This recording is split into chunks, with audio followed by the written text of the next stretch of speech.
And we're back. Welcome back to the Auto Authorities Podcast. My name is Jay and Gerald coming to you live. What is going on in the automotive world with this UAW strike? We are going to let you know, and it is crazy. You ready to do this, Gerald? Yeah, and just as a word of warning, if you need to get your car fixed, do it like now, right now. Yeah, we're going to talk about that.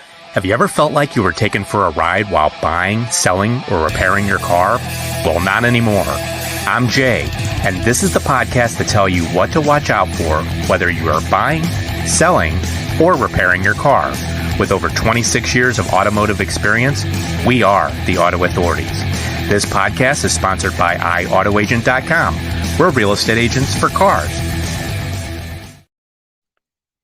Booyah, we're back. Welcome back to the Auto Authorities Podcast. I'm Jay. That's Gerald. We're coming to you live, and we are giving you a UAW update. And Gerald just left a little bit of a teaser, but we're going to get to that here in a second after we thank our sponsors, iAutoAgent.com. That's I like integrity, AutoAgent.com. They are real estate agents for cars where they help individuals sell their vehicles, and they market, they list, they show the vehicle at no cost to the seller, and they'll even handle that entire buying transaction nationwide. They'll find the vehicle, they'll deal with the dealer, and they tee it up. When you approve the deal, you go to the dealer, and only when you approve the deal. And of course, they have their commercial division as well, where they help businesses with fleets of vehicles, acting as a strategic partner, helping them buy those vehicles, those really, really tough to find fleet vehicles. They help them sell them for maximum profit and handle those tedious tasks like maintenance and upkeep and all of those different things. And we have Gerald with Wrestling with Sales. Gerald, tell us a little bit about Wrestling with Sales. Yeah, coming up this week, we actually spoke with your dad's favorite wrestler from St. Louis, Dan the Dad. He is he's pretty unique. He'll actually get out there and wrestle a match wearing his golf shirt, New Balance shoes, and drinking a cup of hot coffee while he's wrestling. He's a really entertaining guy. He's worked hard to build an international career from St. Louis. Just got back on a trip from Japan. You can see that on YouTube, and it'll also be on the Fired Up Sports Network on a lot of the streaming apps. Wow, sounds fun. Well, I'll tell you, if you guys are just tuning in and you want to watch us live, we come live to you Tuesday at 12 p.m. on the Facebook group page and LinkedIn. Just click the join group button on the Facebook group page and you can watch us live. And that's 12 p.m. Central Time. You can also watch us on the YouTube page, and we want you to subscribe. So listen to this right now. Go to the Auto Authorities, go to the YouTube page, click subscribe, be notified of all of our podcasts. And if you just want to listen to us on the way to work, we have 19 different channels. You can simply go to the AutoAuthorities.com and see every channel we have. We have 19 worldwide. Go to iTunes, Pandora, you name it. Go to the AutoAuthorities.com, and you can also leave us a message there. And guess what? We will personally respond to your message, won't we, Gerald? Mm-hmm.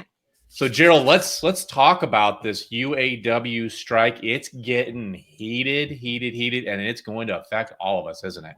Yeah, and just to put a little caveat on it, if you have a Ford vehicle, not as big a deal, because it seems like Ford is actually getting fairly close to making a deal with the UAW. They're not hammering on Ford. The Ford parts depots aren't being shut down. The Ford factories not on strike. The biggest Ford factory in the country, the biggest auto factory in the country, is 10 minutes away from me. The Clay Como, Missouri plant where they make the F-150 and the transit vans. That's still open. And that is the number one cash cow for Ford. I mean, it just is. And I think if you take a look at it, part of the reason why Ford is playing nice and GM and Stellantis, which is Dodge Chrysler Jeep Ram, aren't, where do U.S. automakers make their money? What vehicle makes the money for the big three? Oh, the trucks. The trucks, the SUVs. 1500s. Yeah, absolutely. If you're I didn't looking know you to were asking buy, me that question. yeah, We're on a game show. yeah, yeah. Well, but if you're looking to buy an American truck, your choice of buying a truck that's made in America, it comes down to two, unless you're buying a big one. A 1500, your standard truck. Ford makes them in America and Toyota makes them in America. The Tundra is made in San Antonio, Texas, and the F-150s are made in Detroit and in Kansas City, Claycoma, Missouri, suburb of Kansas City. If you want to buy a Silverado, a Sierra, you're getting a truck that's made in Mexico. If you're buying a Dodge Ram, you're getting a truck that's made in Mexico by a primarily Italian-owned company.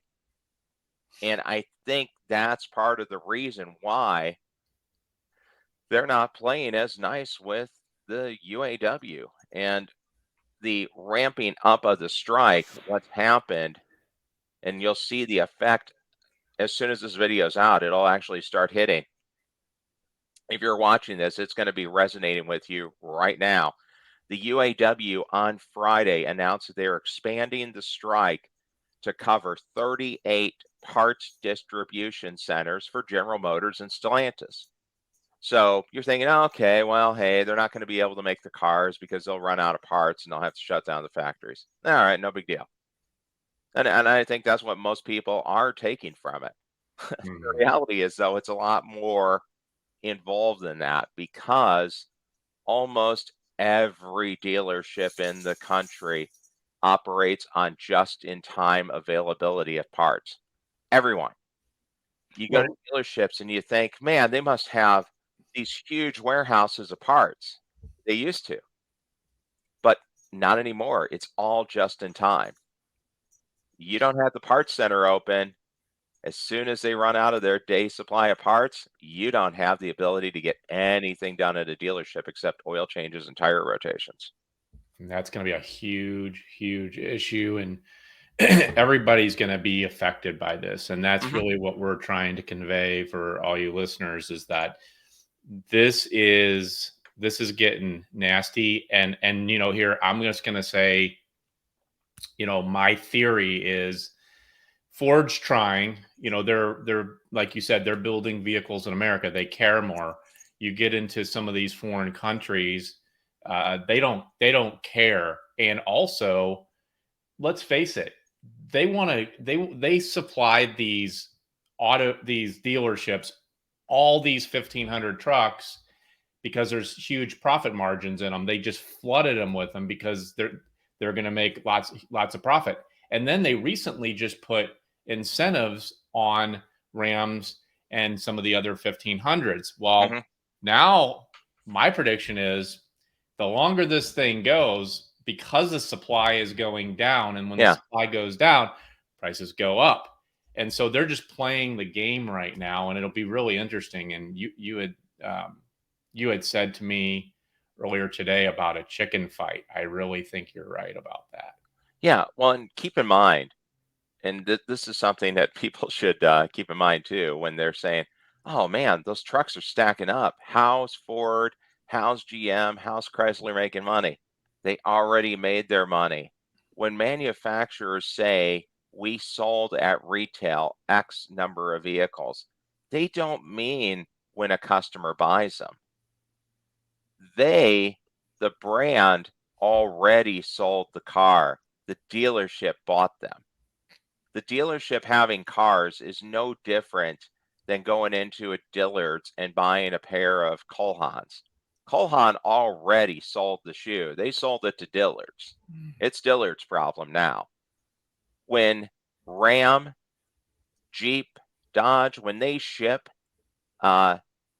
Jeep Grand Wagoneer 2 touching $100,000 to your local Dodge, Chrysler, Jeep, Ram dealership, and they already have 3 of them, it's their problem. It's the dealer's problem. The manufacturer's done.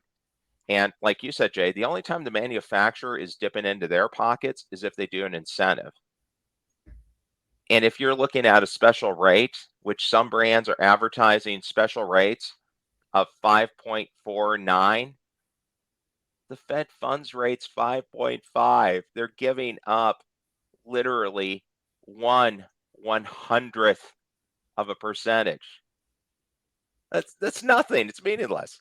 Greed. It's just greed. And man, I wish money wasn't such an issue. It is though, and when money's involved, it becomes greed, and that is what we're seeing right now. They're not paying people what they're worth. Even I'll just even like completely go off at a little bit of a tangent here. One of my kids is looking for a job, and just going to a local gym.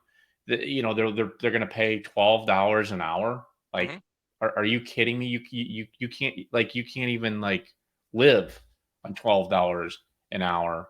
So that's what's happening to the people that are making our cars. And unfortunately, we're not riding to work on horses anymore. We Yeah, need I cars. mean, $16 an hour at 38 hours a week so they can be full-time, temporary, part-time workers for 2 years. That's what people are getting paid when they start at a UAW factory now. That's insane, and that is the point of contention. That's what it's coming down to. They got some clawbacks in 2008 when the auto companies looked like they were going to collapse. And Treasury official Steve Ratner was involved in looking out at the analytics because we all thought the economy was going to tank and it wasn't going to come back. And man, we need the auto companies because they're such a huge driver of economic activity. Yep. The big three are called the big three for more reason than one. Yep. They're not just three brands. Their economic activity accounts for 3% of the nation's GDP. You don't think that's a big deal, right? I mean, hell, you got 97% still out there. But think about it this way. A good economic year is 2% GDP growth. A horrible recession is losing 3%.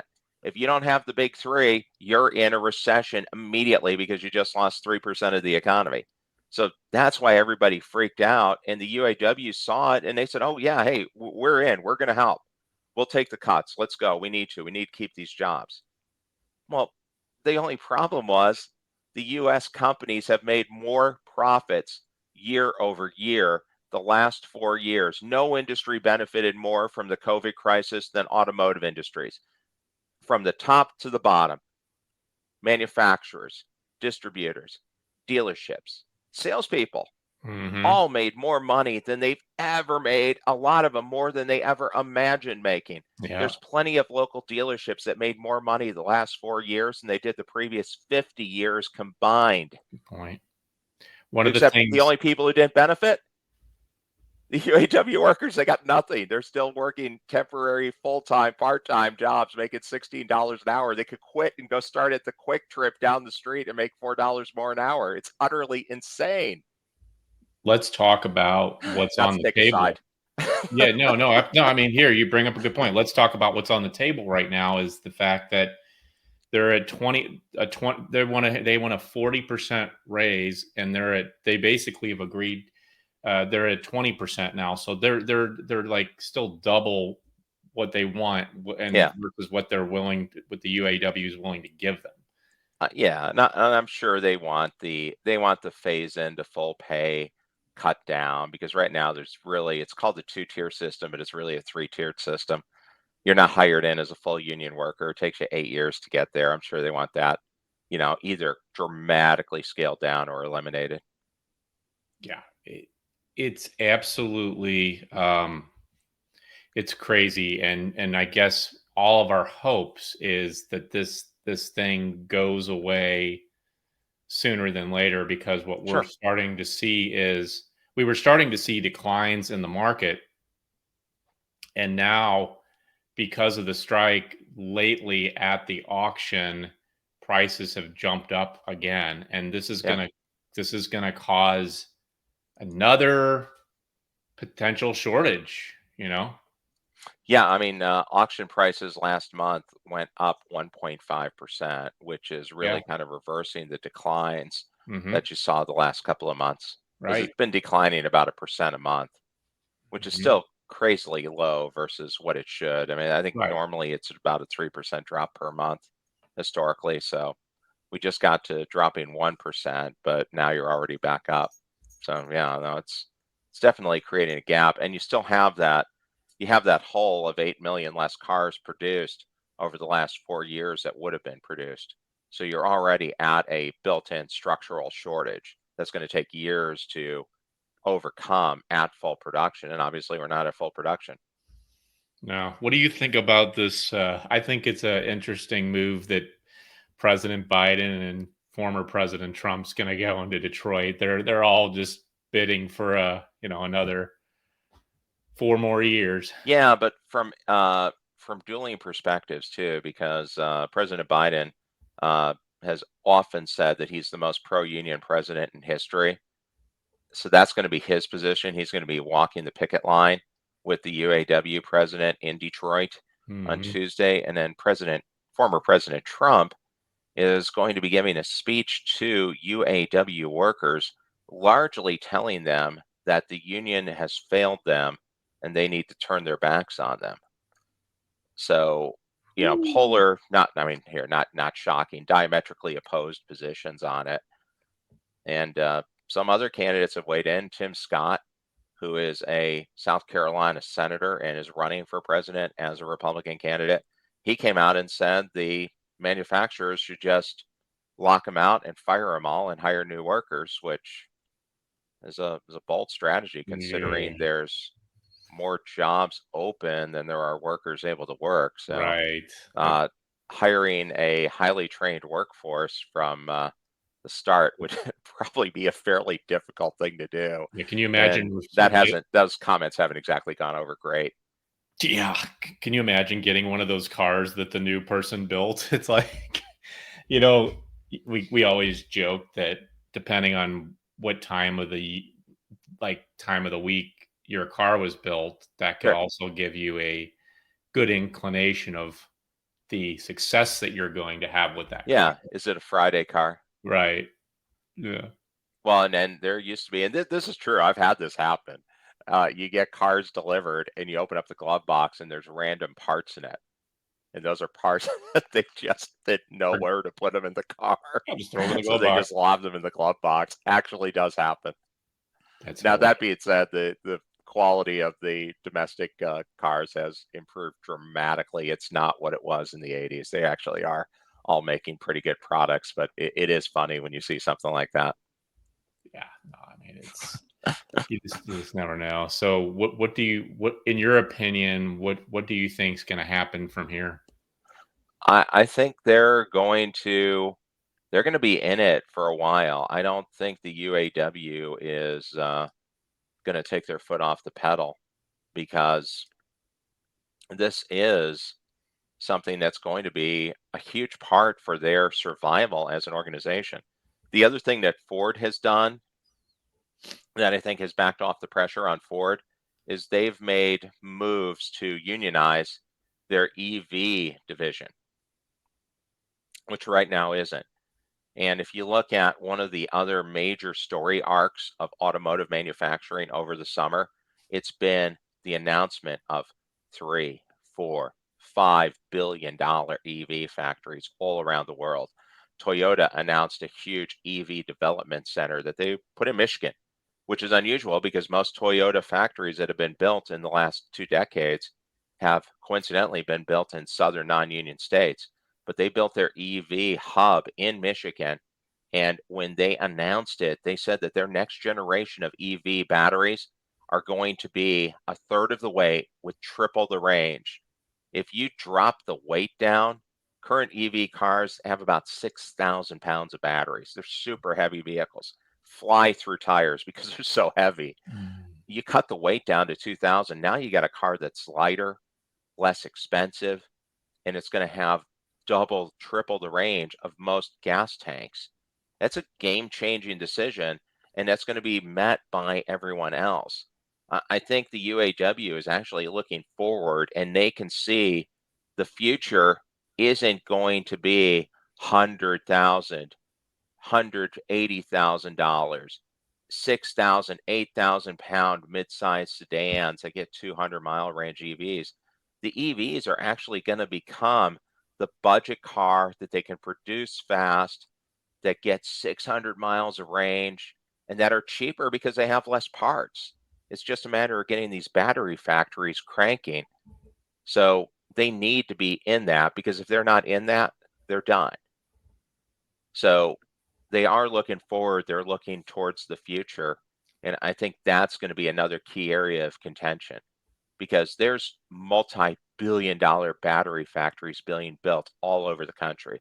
There's a huge one. The single biggest economic impact of a company in Kansas's state history is Panasonic building a $5 billion factory in Paola, Kansas, on the old Sunflower Ammunitions plant just outside of Overland Park, Kansas. So still in the KC Metro. That's being built. There's a huge one being built in Columbus, Ohio suburbs by Honda. There's a huge Hyundai EV factory being built in South Carolina. These companies aren't idiots, obviously. They're not building $4, $5, $6 billion facilities because they're going to fail. Those are going to work, and you're going to see a lot of lower price EVs. As I think we talked about VinFast, the Vietnamese car company that was bringing out the inexpensive EVs. Mm-hmm. Yeah, I mean, they're going to follow. They're coming. Well, it's very interesting. Well, for all you, we would love to hear your comments. For all you guys that are listening, leave your comments below. Like, what do you think about this strike? Like, what's your opinion? We want to hear your opinion. Send us a message through the AutoAuthorities.com. Send us the message on the Auto Authorities YouTube page. That's where we want you to go right now. Go to the YouTube page, subscribe, give us your opinion. We're going to keep updating you on this, and we have some great updates coming to you. Again, my name is Jay. This is Gerald, the Auto Authorities, signing off, and we will see you next week. Peace.